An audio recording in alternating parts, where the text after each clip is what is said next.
ఫిబ్రవరి 8 శక్తివంతమైన ఏకాదశి. ఇలాంటి రోజు మళ్ళీ రాదు. శ్రీమాత్రే నమః. అందరికీ నమస్కారం.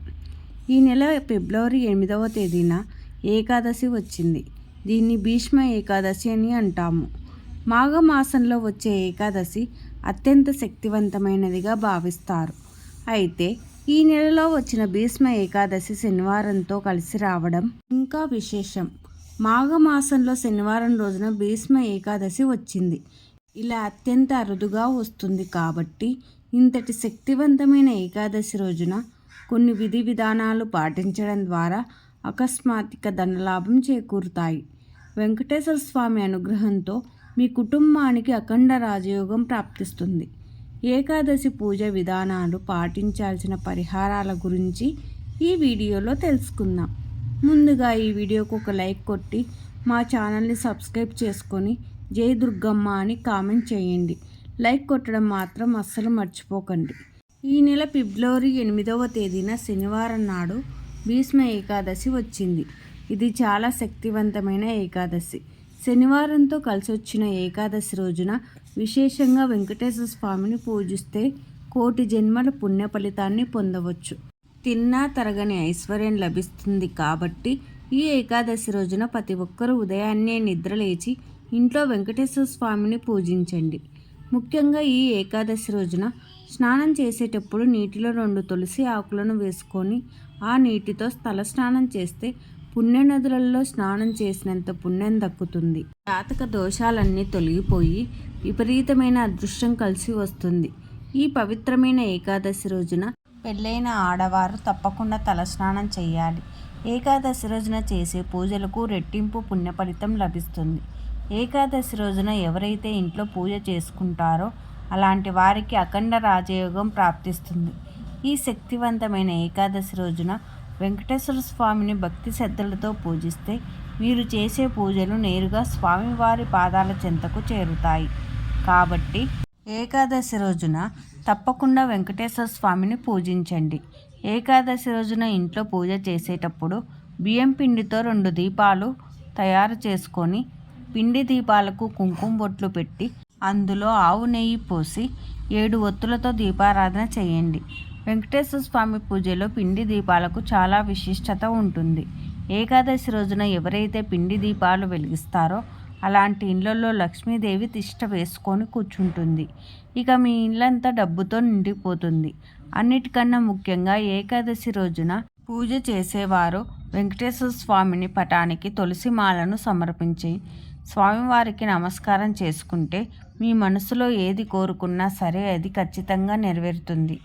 ఏకాదశి రోజున పూజ పూర్తయిన తర్వాత స్వామివారికి వేసిన తులసి మాలను తీసి మీ బీరువాలో పెట్టుకోండి. ఇలా చేయడం ద్వారా మీ ఇంట్లో డబ్బు సమస్యలే ఏర్పడవు. జీవితాంతం కుబేర రాజయోగాన్ని అనుభవిస్తారు. ముఖ్యంగా స్వామివారి పూజలో బెల్లం పానకాన్ని నివేదించండి. వెంకటేశ్వర స్వామిని పూజించేటప్పుడు ఓం గోవిందాయే నమః అనే మంత్రము చదువుతూ స్వామివారిని భక్తి శ్రద్ధలతో పూజించండి. ఈ విధంగా వెంకటేశ్వర స్వామిని పూజించి చివరగా 5 ప్రదక్షిణలు చేసి స్వామివారికి నమస్కారం చేసుకోండి. ఈ విధంగా ఏకాదశి రోజున ఇంట్లో పూజ చేసుకుంటే వెంకటేశ్వర స్వామి అనుగ్రహం ఖచ్చితంగా లభిస్తుంది. ఏకాదశి రోజున ఉదయం పూజ చేసి సాయంత్రం 6 దాటిన తర్వాత ఇంటి గుమ్మం ముందు 2 దీపాలను వెలిగించాలి. ఈ దీపాలు లక్ష్మీదేవిని ఆహ్వానిస్తాయని కాబట్టి ఏకాదశి రోజున సాయంత్రం సమయంలో ఎవరైతే ఇంటి ముందు దీపాలు వెలిగిస్తారో అలాంటి ఇళ్లల్లోకి లక్ష్మీదేవి వెంటనే అడుగు పెడుతుంది. ఈ ఏకాదశి రోజున సాయంత్రం సమయంలో అన్నం తినకూడదు. ఎందుకంటే ఏకాదశి రోజున సాయంత్రం సమయంలో వడ్ల గింజలలో దరిద్ర దేవత నివసిస్తుందంట. కాబట్టి ఏకాదశి రోజున అన్నం తినడం వల్ల జన్మజన్మల దురదృష్టం పడుతుందని వేద పండితులు సూచిస్తున్నారు.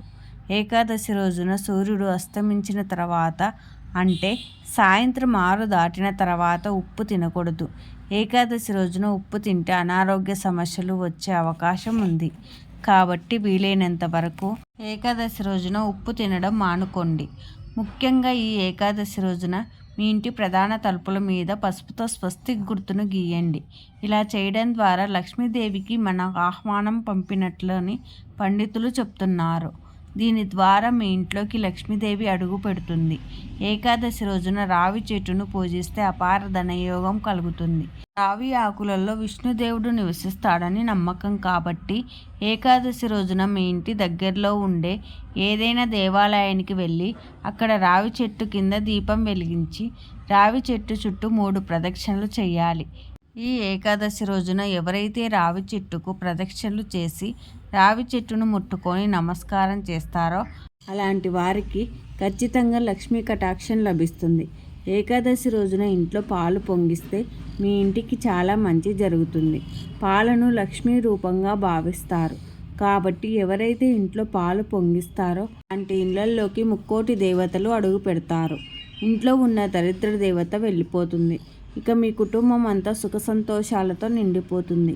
ఈ ఏకాదశి రోజున ఇంట్లో తులసి మొక్క దగ్గర నెయ్యి దీపం వెలిగిస్తే విపరీతమైన ధనప్రాప్తి కలుగుతుంది.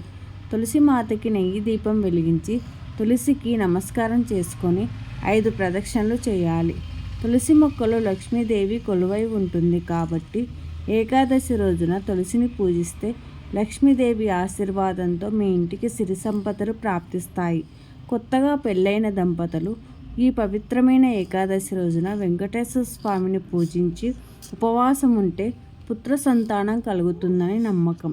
ఈ భీష్మ ఏకాదశి రోజున పొరపాటును కూడా చేయకూడని పనులు ఏమిటంటే ఈ రోజున మాంసం తినకూడదు. అలాగే వెల్లుల్లిపాయలు వంటి ఆహార పదార్థాలను